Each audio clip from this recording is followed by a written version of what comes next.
You can improve your reading and listening skills very easily. But when it comes to speaking, it's not that easy to improve. It takes a lot of efforts. You need to work really hard. Today's session is all about storytelling. Storytelling is a great way to improve your speaking skills.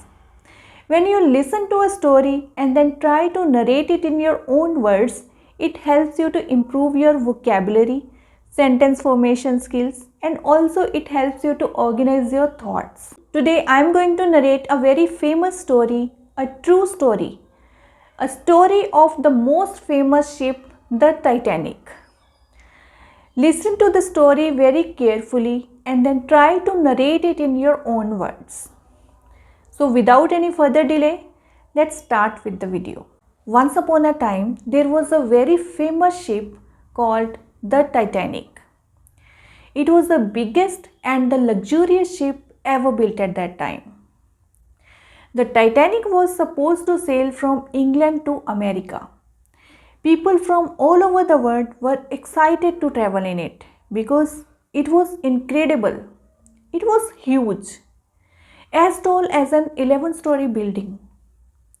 It had everything in it: a fancy restaurant, a library, a gym, a swimming pool. It had first-class cabins for the people who were very rich and second-class cabins for the people who didn't have as much money. On April 10, 1912, the Titanic sailed from Southampton. There were more than 2,000 people on board. The ship was supposed to reach New York City in about a week. For the first few days, everything was going well. People were happy. They were enjoying their favorite food, playing games, attending parties. But on the night of April 14, disaster struck. It was a cold night. The crew had received warning that there were icebergs in the area, but they didn't think that they were in danger.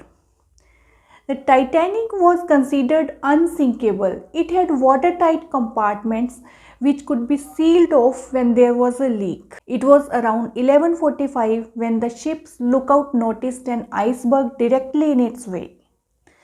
The crew tried to turn the ship away, but it was too late. The Titanic hit the iceberg on its side. The iceberg ripped open the body of the ship. At first, the passengers didn't realize what had happened. But soon when the crew sounded the alarm, then everyone came to know that they were in trouble. The crew worked quickly to launch lifeboats, but there were not enough lifeboats for everyone on board. Unfortunately, the ship began to sink. People were screaming and crying as they tried to find a way off the ship. The crew did everything possible to keep things running smoothly, to stop people from panicking. At around 2:30 a.m. on 15th April, the Titanic disappeared beneath the water of North Atlantic Ocean. More than 1,500 died in the disaster. In the days following the sinking, the rescue ships arrived to pick up the survivors who were floating in the lifeboats. The survivors were taken to the New York City. The Titanic remains one of the most famous ships in the history. So this was the story of the most famous ship, the Titanic. Now what you need to do is listen to the story completely and then try to narrate it in your own words. I hope you liked this session. If you liked this session, please hit the like button and subscribe to the channel if you haven't yet. Thank you so much for watching. I'll see you very soon with a new video. Till then, bye bye.